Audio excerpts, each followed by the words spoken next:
Hi, I'm Maura. My sister called me ungrateful because I didn't buy our mom a beach house. But what really broke me? The way they smiled while tearing me down, the fake kindness, the party where I was humiliated in front of strangers, the phone call asking for money the next day. What kind of family does that to someone they claim to love? Have you ever felt like the black sheep for simply choosing peace over performance? Is there someone in your family who treats you like a wallet instead of a daughter? What time are you listening to this? And where are you watching from? Drop it in the comments. I want to hear your story. I hadn't pulled into that driveway in over a year, and yet nothing had changed. The same overgrown hedges, the faded porch paint, that uneasy silence that always hung heavier than the Florida heat. I took a breath before opening the door, bracing myself for something I couldn't name. Mom was in the kitchen, pretending to be busy with groceries she clearly didn't need. Vernon glanced up from the recliner, barely muttering a hello. Charla smiled, tight-lipped, too sweet. "Well, look who finally made time for us," she chirped. I nodded, not even bothering to fake warmth. "Good to see you too, Charla." The air inside didn't match the decor. Everything smelled like lemon-scented cleaner and repressed history. I excused myself, suitcase in hand, heading for the one place that used to feel like mine. But the second I opened the door, my stomach dropped. The posters were gone. So were the bookshelves. In their place, a squat rack, a bench press, and a punching bag with Deacon's name written in Sharpie. Dumbbells lined the wall where my desk used to be. Charla had followed me halfway down the hall. "Deacon needed more space," she said, arms folded like that somehow justified the theft. "Figured you wouldn't mind." I didn't answer. I stepped inside, placed my bag on the floor where my bed used to be. The carpet had a new sweat stain near the weights. "Thanks for keeping it warm," I muttered. Later, I wandered into the garage, hoping for air. Instead, I found a black plastic bin cracked open just enough to see something familiar. A corner of a purple notebook with glitter-stained edges, my third-grade journal. I knelt and lifted it out. Beneath it, birthday cards, hand-drawn pictures, a photo of me with Dad on the swing set, oil splattered and folded. Another photo of me and Mom, age 12. My handwriting on the back, "Me and Mom, baking day." The entire album smelled like damp rubber and dust. I sat on a crate, cradling the album, my fingers stained. I didn't cry. I wanted to, but I didn't. So this is where I live now. Back inside, I texted Jess. "Remind me again why I thought this would be healing." And just as I slid my phone into my back pocket, I heard laughter from the hallway. Charla's voice floated through the vents. "She still thinks she's family." I didn't flinch, I just turned my head. The next morning, I came downstairs to find pancakes already on the table. My mom stood over the stove humming something upbeat, and Vernon was slicing oranges like it was Sunday brunch at a country club. Charla looked up from her phone and smiled. Not a smirk, not sarcastic, just warm. It didn't fit. "Morning," Deacon muttered, grabbing coffee like he hadn't spent the last 3 years treating me like background noise. I sat down slowly, trying not to wrinkle my brow. Mom poured syrup onto my plate like we'd done this 1,000 times. "I forgot how much you loved these," she said. "Thanks," I replied, hesitant. Charla tilted her head. "That's a great bag. Is it new? Looks expensive." "Just something practical," I said. She nodded. "Still, looks good on you." Everything about the scene felt rehearsed, too polished, too in sync. I chewed slowly, watching each of them out of the corner of my eye, waiting for the real motive to show up at the table. But all I got was Vernon casually asking if work was still keeping me busy. I nodded, chewing faster. They were circling something. I just didn't know what yet. Later that afternoon, I stepped out into the backyard to take a client call. When I walked back through the kitchen door, I heard Charla on speaker. "Oh yeah, she just closed on that house outside San Jose. Modern, minimalist, real classy. She didn't tell you?" A pause. Vernon's voice cut through. "Guess she forgot who helped her learn how to stand." I didn't move. I barely breathed. There was no way she could have known that. No one did, except Jess.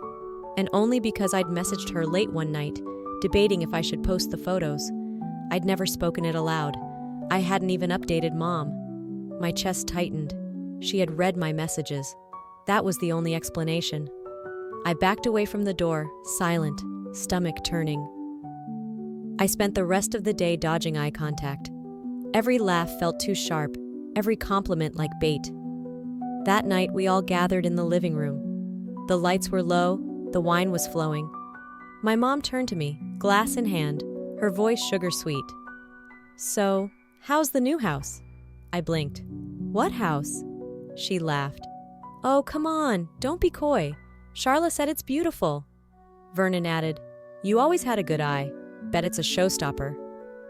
Deacon didn't speak, but I caught his grin in the reflection of the TV. I kept my tone flat. It's still being finalized. Their smiles didn't falter, but the temperature in the room dropped. I could feel it in my shoulders, in the way Mom set her glass down a little too precisely. "Must be nice to have those options," she said. I looked at the TV, avoiding every gaze aimed at me. "Sure." Later that night, I laid in bed and opened my text to Jess. A message we had exchanged a few days ago, about the house, about the paperwork, was marked as read. I hadn't opened it again. I would have remembered. I sat up slowly, opened my laptop. 3 unauthorized access logs, one of them from Charla's phone. I closed the screen, breath caught in my chest, and finally, I got it. This wasn't a reunion. It was reconnaissance. The paper was thick, expensive, too nice for something that could cut so deeply. My mother slid it across the table like it was a grocery list, not the guest list for her 60th birthday dinner. I skimmed. Vernon's co-workers, Charla's college roommate, distant cousins I hadn't seen since I was 12. 25 names, all theirs. I flipped the page. No Joan, no Uncle Cliff, no Marshall. I looked up. Where's my side of the family? Mom didn't miss a beat. We haven't talked in years. Besides, they wouldn't fit in with the crowd.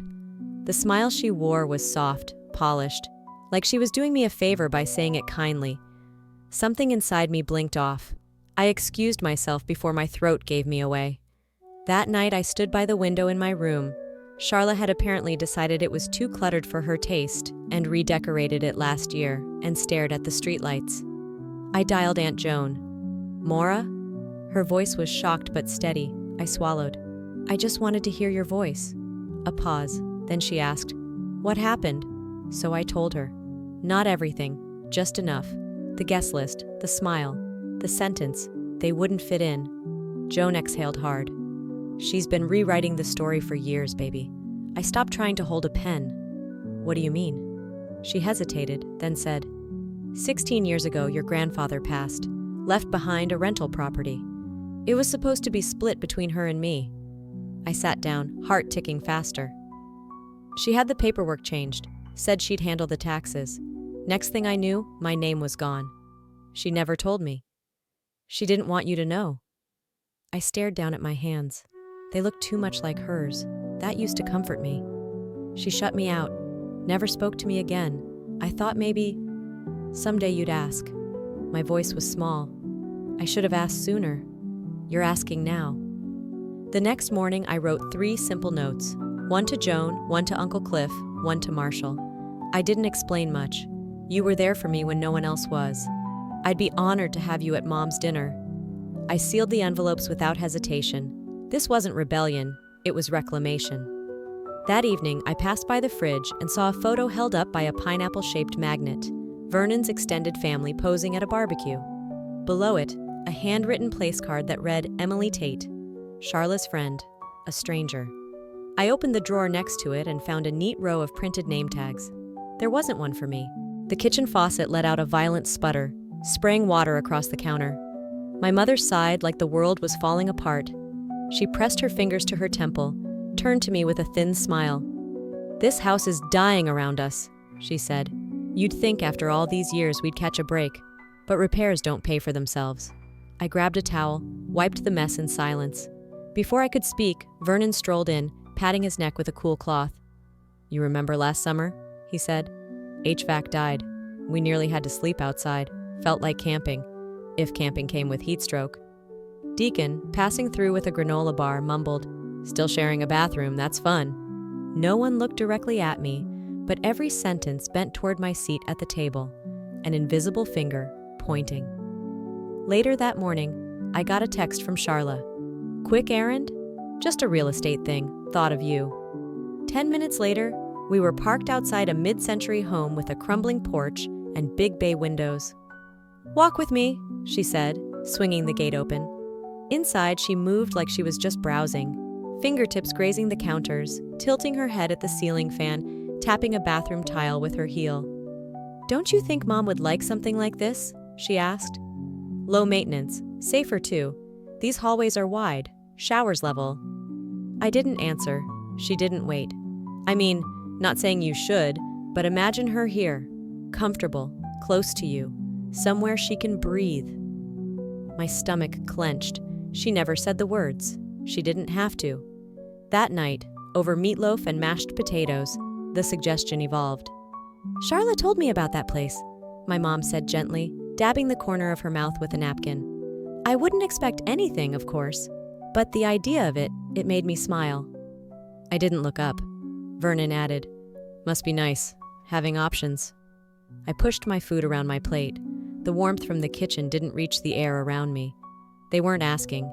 They were planting seeds, watering them with guilt, smiling like they'd never rehearsed a word.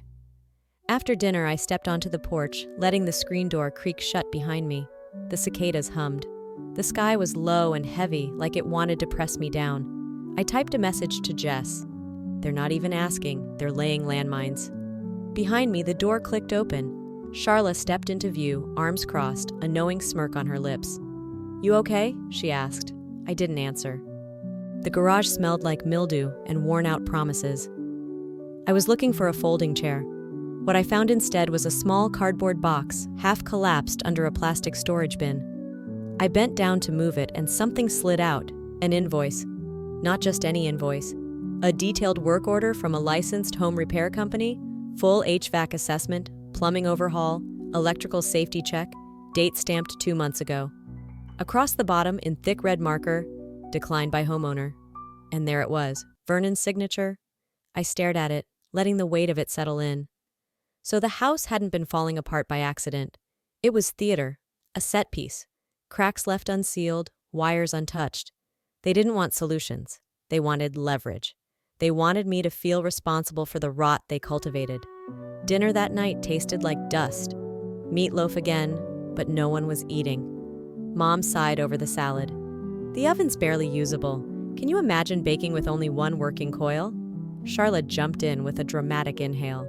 And the outlets? You plug in a hairdryer and the lights flicker. Vernon didn't miss his cue. Feels like we're camping, just inside. I sipped water, swallowed heat. Have you called anyone? I asked. Calm, measured, silence. They glanced at each other like I'd ruined the rhythm of their rehearsed monologue. I let the pause stretch, made it uncomfortable. Vernon cleared his throat, but said nothing. Charla looked down at her plate.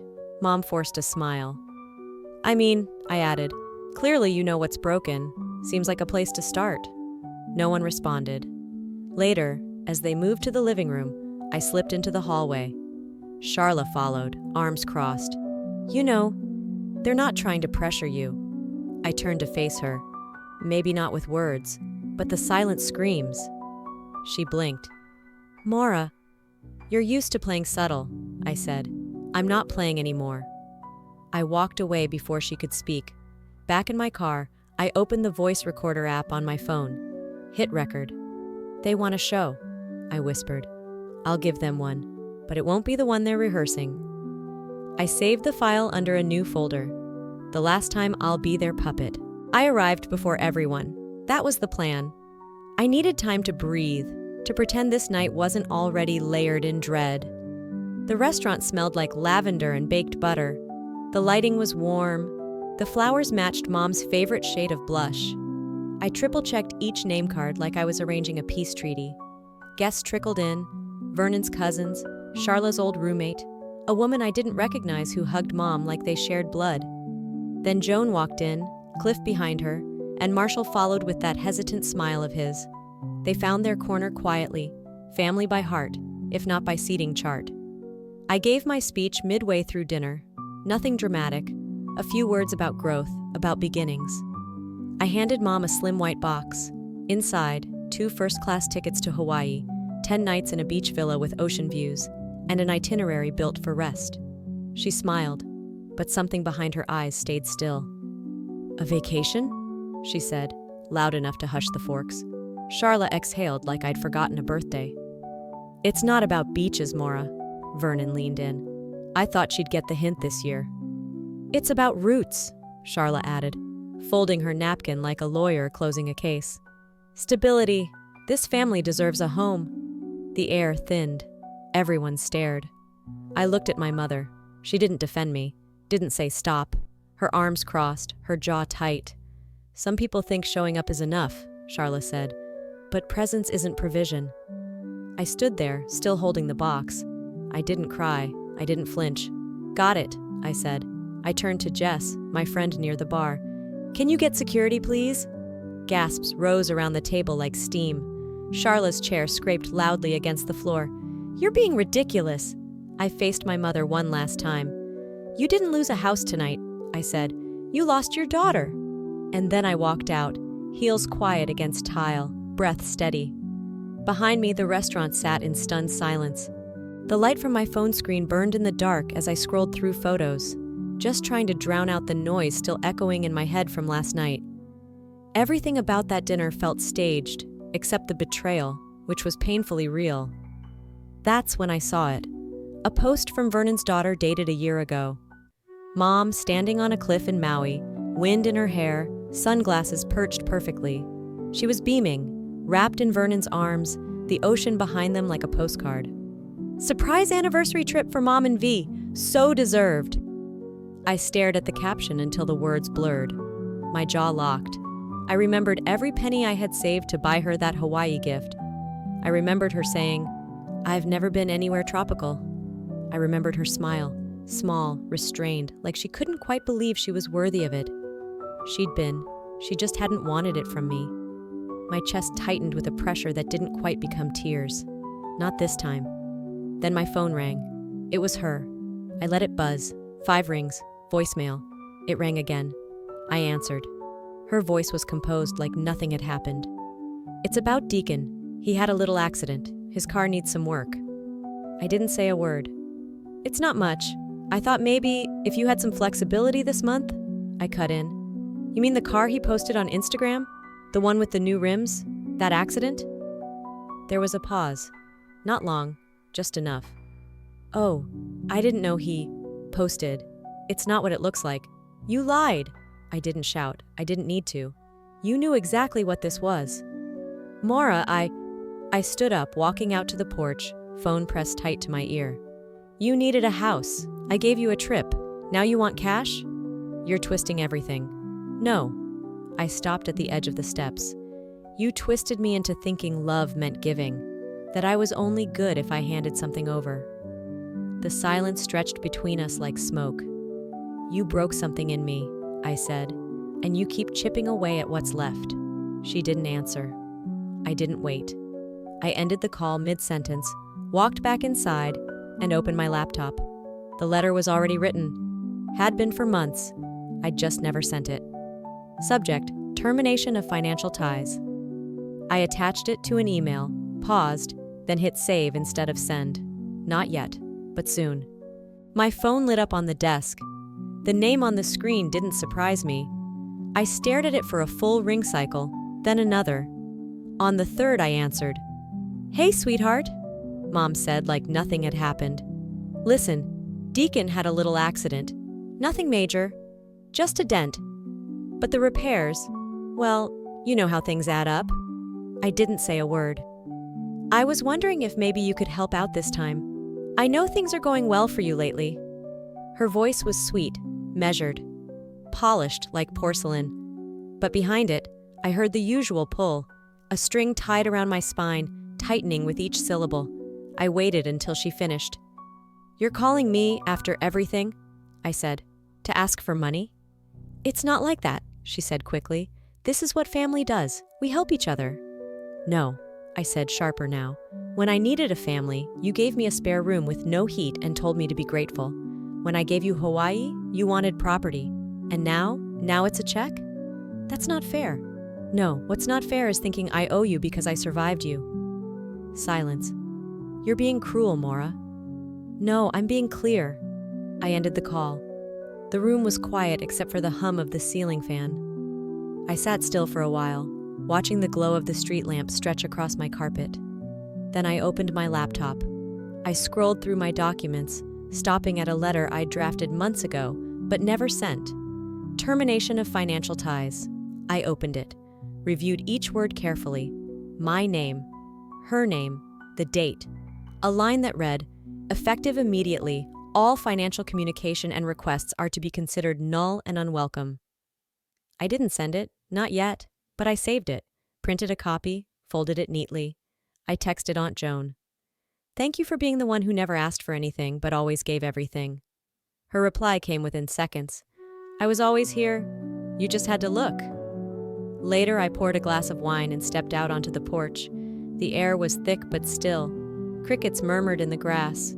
My shoulders loosened for the first time in weeks.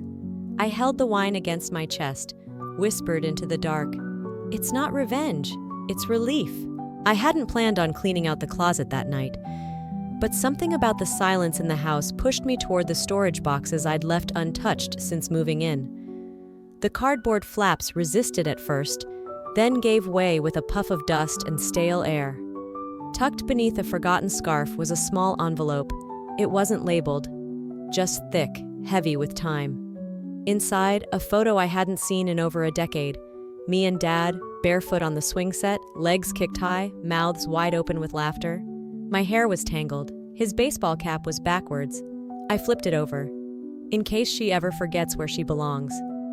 Joan's handwriting, still neat, still unmistakably hers. I sat down on the floor and let the photo rest in my lap. The ache wasn't pain anymore. It was something slower, a warmth curled in the ribs, not a burn, a balm. I didn't cry, I just breathed. The next morning, I drove across town without telling anyone. Joan's porch light was already on, though it was barely 10 a.m. She opened the door before I could knock. I made lemon tea, she said. We didn't mention the call, the fallout, or the letter I still hadn't sent. Uncle Cliff waved from the porch swing. Marshall brought out pie. We sat there, stories drifting between bites. Joan asked if I remembered how Dad used to sing out of tune on purpose just to make me laugh. Cliff added, he knew what he was doing. He just liked the way you'd roll your eyes. I pulled out the photo and handed it to Joan. She didn't look surprised, just smiled and took it from me like she'd been expecting it all along. She placed it gently on the mantel next to a ceramic lighthouse and a stack of Reader's Digests. You never left, she said. You just got tired. I nodded. For once, I believed it. That night, back at home, I sat on the edge of my bed with the same photo between my hands. I stared at our faces, mine younger, lighter, his forever still. They wanted things, I whispered, but you gave me space. I smiled without meaning to. Through the window, the sky blinked with stars. I opened my phone, deleted a contact I'd spent years calling Mom. Then I typed a message. Sunday dinner? The reply came seconds later. Always. Sometimes letting go doesn't mean slamming the door or making a scene. It means standing up quietly, walking away, and choosing yourself, finally. I used to think I had to keep proving my worth to people who only saw me as useful, not valuable. But real love doesn't demand receipts. It doesn't come with conditions. It waits, it listens. And sometimes, it's sitting on a porch with people who never once asked for more than my presence. Maybe you've been the provider. Maybe you've been guilted, like I was, into believing that giving more meant loving more. But here's what I've learned. Boundaries aren't walls. They're bridges to peace. What about you? Have you ever had to walk away from someone who kept taking without giving? Or maybe you're still wrestling with that decision. I'd love to hear your story. If this video touched something in you, leave a 1 in the comments, or let me know where you're watching from. And if it didn't resonate, that's okay too. Tell me why and where you're tuning in from. Don't forget to subscribe to this channel if you want more stories that speak to the heart, honor your strength, and remind you that your voice matters, your story matters. Thank you for being here.